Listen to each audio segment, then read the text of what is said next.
Halo teman-teman, sekarang kita akan belajar tentang psikologi konsumen, khususnya bagian yang pertama. Nah, ketika bicara tentang psikologi konsumen, ini ada satu model bagaimana konsumen itu mengambil keputusan. Ada 3 proses teman-teman, input, proses, dan output ya. Ada 3 jalur, input, proses, dan output. Nah, teman-teman bisa baca sendiri dari yang namanya kan terkenal dengan istilah marketing plus ya, ada produk, promotion, price, dan ini biasanya disebut P-nya itu place, tapi di sini juga diganti channel of distribution, juga hal lainnya. Nah, tapi yang penting di sini di proses ini dan khususnya yang di psikologi, karena kita akan belajar lebih ke psikologinya, maka pada pertemuan ini kita akan lebih banyak membahas tentang bidang-bidang psikologi yang bisa berdampak pada pengambilan keputusan konsumen, ya, motivasi, persepsi, learning, personality, dan attitude. Kita akan bahas satu persatu. Yang pertama adalah persepsi konsumen, teman-teman. Ya, nah, persepsi kita tahu persepsi itu dari proses penginderaan kita terima dari panca indera kita. Dari situ kita mulai semua yang kita terima dari panca indera ini nggak semuanya bisa masuk ke dalam interpretasi, tetapi kita akan mengalami proses seleksi. Jadi kita akan menyeleksi mana yang kita terima, kemudian kita organisir dan diinterpretasikan ya menjadi satu makna tertentu. Tentunya zaman now teman-teman ya, kita bisa menerima banyak sekali informasi-informasi di sekitar kita yang sifatnya iklan ya, iklan-iklan produk itu banyak sekali ya, di jalan-jalan itu banyak sekali billboard bahkan yang elektronik seperti ini itu bertebaran di mana-mana, sehingga informasi yang diterima oleh mata, telinga itu sangat banyak. Kita main pakai internet, pakai gadget juga, buka satu website aja ini ada banyak sekali iklan-iklan yang bermunculan di website ataupun YouTube ataupun di media-media yang kita gunakan itu banyak sekali iklan-iklan. Kemudian ketika kita terima SMS saja ya teman-teman di handphonenya, sekarang udah jarang pakai SMS kan, lebih banyak pakai WA atau pakai Line. Tetapi SMS-nya itu pasti masih banyak yang masuk yang seperti ini teman-teman ya. Ini yang masuk ini isinya iklan aja. Ada yang benar iklan, ada yang sifatnya penipuan dan sebagainya. Nah, banyak sekali informasi yang kita terima khususnya terkait produk-produk yang ditawarkan itu yang akan dipersepsikan oleh seorang, kemudian itu diinterpretasikan menjadi suatu makna. Ada beberapa prinsip interpretasi dalam persepsi. Yang pertama adalah penampilan fisik, teman-teman. Tampilan yang mengkilat, ya, glowing, clean, lux, itu biasanya akan dikesan yang berkualitas, katakan seperti itu, ya. Kemudian tapi juga di kesannya ini mahal ya, karena glowing, clean, lux ini kan berkualitas tapi juga mahal. Atau tampilan yang lucu, ceria itu kan dikesan gaul ya, fun ya. Atau tampilan yang geraknya lincah, bugar itu kesan sporty gitu ya. Jadi silahkan kalau teman-teman mau berjualan itu tampilan fisiknya harus disesuaikan apa yang mau diinterpretasi oleh konsumen. Misalnya supaya kelihatan darkness gitu ya. Jadi mungkin harus warna-warna yang gelap supaya di situ ada suasana yang misteri begitu ya. Jadi mungkin kemasannya harus dibuat yang atau backgroundnya dibuat yang gelap dan sebagainya. Jadi penampilan fisik itu bisa mempengaruhi interpretasi seseorang. Kemudian yang kedua stereotip, teman-teman, prasangka yang digeneralisasi. Kita tahu kalau orang sudah punya stereotip terhadap suku tertentu atau stereotip pada produk tertentu. Jadi dia punya pandangan ya yang seperti itu ya pasti sifatnya seperti ini, ya.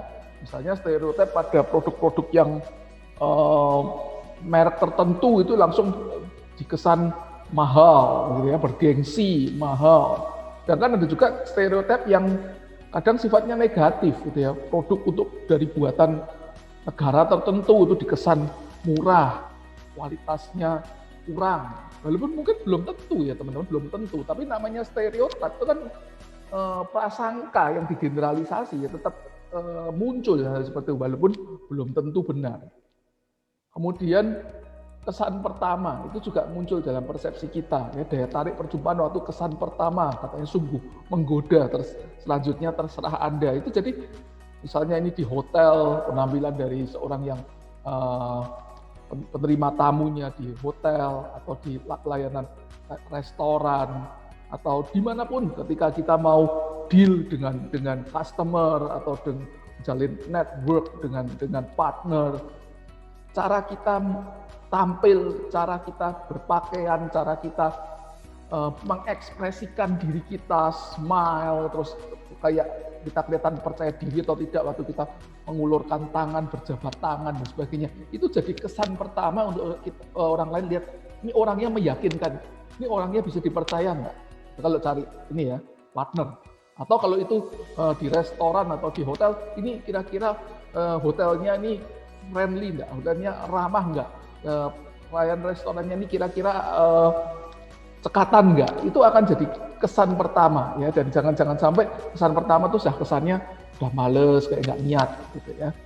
Kemudian persepsi yang lain juga loncat pada kesimpulan, itu bisa terjadi teman-teman ya, karena kadang orang itu sudah punya pengalaman sebelumnya sehingga kalau dia lihat sesuatu itu langsung dia loncat pada satu kesimpulan. Misalnya dia suka pada artis atau aktor tertentu, ya udah dia begitu yang memerankan aktor atau artis tertentu, dia nggak peduli lagi dengan kualitas produk dan sebagainya, dia langsung wah ini pasti bagus. Atau begitu dengar kata diskon gitu 50%, langsung dia putuskan untuk beli. Dia langsung loncat pada kesimpulan tanpa ngecek lebih jauh kualitas dan sebagainya. Kemudian efek halo, ya, efek halo itu kan efek yang diterima di awal begitu, dan itu bisa berdampak ya, ke selanjutnya gitu. Jadi kalau produk itu sudah dinilai positif waktu awal ya, jadi ini lebih ke kualitasnya gitu ya. Kalau tadi tampilannya gitu ya, waktu tadi kesan pertama itu tampilannya, kalau ini kualitasnya sudah di kesan positif gitu, maka dia cenderung akan fanatik dengan satu merek tertentu gitu. Ini efek halo akan terbawa. Makanya ada merek-merek ini yang teman-teman baca sendiri, kan mereknya itu jadi brand yang disebut brand karena terkenal sekali, jadi branding gitu ya. Ketika naik sepeda motor orang sering nyebutnya apa nggak naik ini gitu ya. Kalau nyuci pakaian apa nggak pakai itu gitu ya. Kalau minum air mineral apa nggak pakai yang ini gitu ya. Ini juga dulu terkenal teman-teman, kamera ya terkenal, saya sudah pernah cerita. Tapi kenapa sekarang mungkin banyak dari teman-teman nggak begitu kenal dengan produk ini? Nah, coba diingat-ingat kuliah saya minggu lalu saya sudah jelaskan gitu ya. Jadi efek halo ini cenderung bisa positif dan membuat orang fanatik, tapi sebaliknya bisa juga rusak kalau tidak dijaga. Artinya tetap nama baik itu tetap harus di-maintain. Kemudian ada yang namanya persepsi subliminal, yaitu membuat sesuatu itu bisa diterima dengan lebih mudah secara sadar menjadi lebih mudah diterima. Yang tidak mudah diterima secara sadar itu ternyata lebih mudah diterima itu ketika di alam bawah sadar. Jadi melalui stimuli yang cepat, volume yang pelan, adegan yang terselubung, itu orang lebih mudah diterima gitu ya. Ada satu percobaan waktu itu di bioskop begitu, orang yang nonton bioskop tiba-tiba di tengah film itu dimunculkan satu jenis minuman tertentu, saya lupa kalau nggak salah Coke gitu ya, Coke gitu. Kemudian itu hanya muncul sepersekian detik gitu ya, tapi muncul beberapa kali. Jadi selama adegan film itu ada muncul Coke gitu. Orang nggak sempat baca mungkin itu Coke atau orang nggak sempat baca. Gitu. Tapi muncul sepersekian detik, kemudian berapa menit lagi muncul lagi, sepersekian detik hilang, orang nggak sempat baca, tapi kayak muncul. Dan ternyata itu masuk di dalam alam bawah sadar menurut percobaannya itu, eksperimen itu, sehingga ketika film selesai, mereka keluar dari ruang bioskop itu, banyak yang menyerbu minuman Coke yang dijual di depan gitu ya, tanpa mereka sadari kenapa ya tiba-tiba kok banyak yang suka minum Coke gitu ya, karena mereka kan nggak sempat baca gitu ya, nggak sempat sadar, tapi ternyata itu muncul sepersekian detik itu masuk ke alam bawah sadar gitu. Kalau gaya subliminal itu seperti itu. Nah, contoh-contoh yang mungkin lebih konkret ya, teman-teman lihat film-film James Bond, kalau teman-teman suka lihat film James Bond dari yang pertama diperankan Sean Connery sampai yang berikut-berikutnya begitu ya, itu mobilnya itu selalu hampir selalu, nggak semua tapi hampir selalu itu produk Aston Martin gitu ya. Jadi orang-orang selalu sudah secara tidak sadar gitu ya, itu mengasosiasikan gitu ya. Akhirnya jadi dari awalnya nggak sadar, akhirnya jadi sadar, jadi asosiasi kalau ada Aston Martin itu biasanya terkait dengan James Bond, dan itu biasanya dikaitkan dengan keren dan sebagainya. Jadi naikkan kelas mobilnya gitu. Oke, nah sekarang kita masuk dalam motivasi konsumen, teman-teman.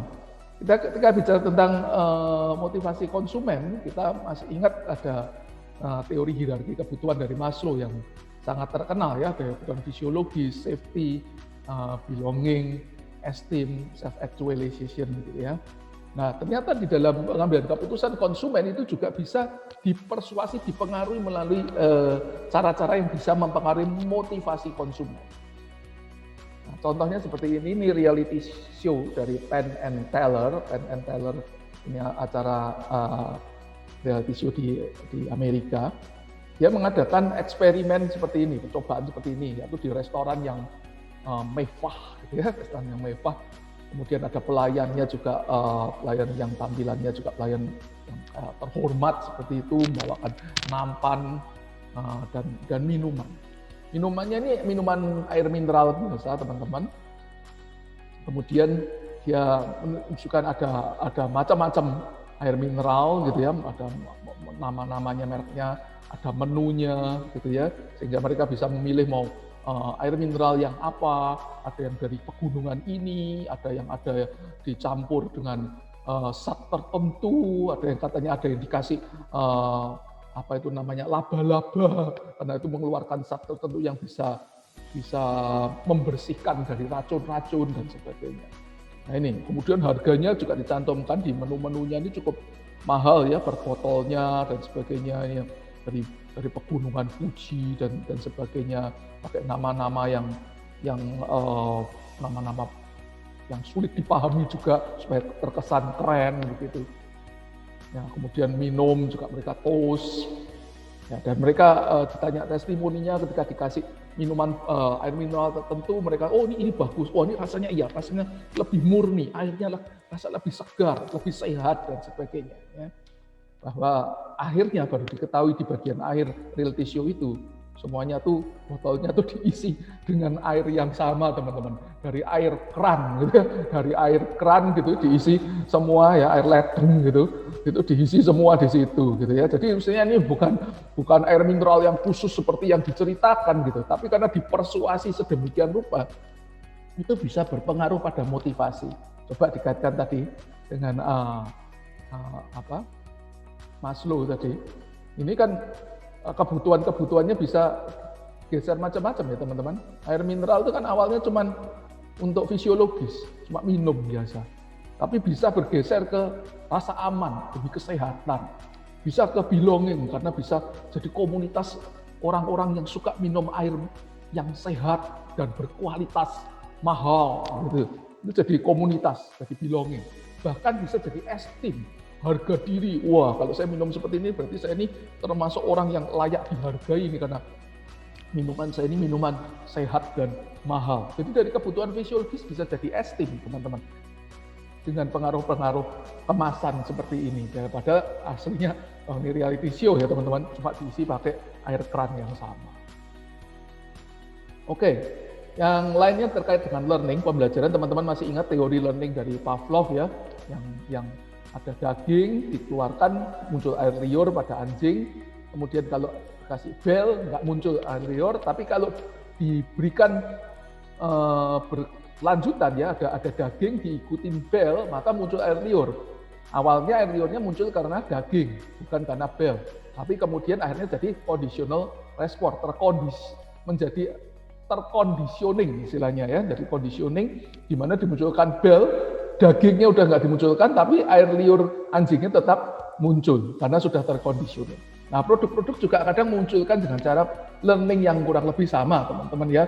Misalnya kita lihat ya, fintech ini dulu terkenal banget gitu ya dengan diskonannya gitu ya, cashback misalnya ya, cashbacknya. Wah, cashbacknya nggak main-main gitu ya, sampai 50% gitu, ada 40%, ada yang kadang sampai 60%, ada yang sampai pernah parkir itu sampai cashbacknya 90%, sampai parkirnya jadi murah sekali padahal bisa berjam-jam di mall itu cuma bayar 1.000 dan sebagainya. Dulu cashback itu luar biasa ya, itu seperti daging gitu ya, cashback itu seperti daging yang membuat kita seperti mengeluarkan air liur untuk membeli gitu ya, menggunakan ini financial technology ini, fintech ini. Namun belakangan kita tahu ya teman-teman, semakin lama cashback-nya itu semakin dikurangi. Apalagi saat ini, saat pandemi itu hampir nggak ada cashback, udah nggak ada, hampir nggak ada cashback.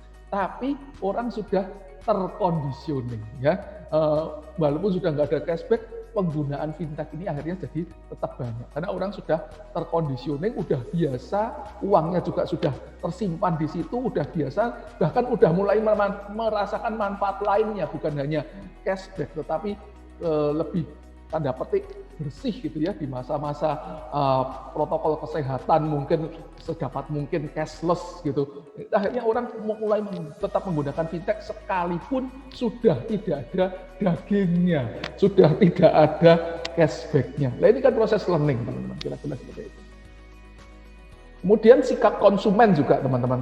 Jadi sikap itu kan pandangan terhadap satu hal atau objek baik yang positif maupun negatif. Ada 4 fungsi dari sikap yang bisa diusahakan oleh produsen dalam memarketingkan produknya supaya memenuhi fungsi di utilitarian, mempertahankan ego, ekspresi nilai, pengetahuan. Jadi ini yang dari sisi manfaat utilitarian, kemudian mempertahankan ego ini rasa aman, kalau ekspresi nilai itu ya minat, hobi, kegiatan kelas sosial, juga kalau pengetahuan gitu ya, perlu pengetahuan tertentu.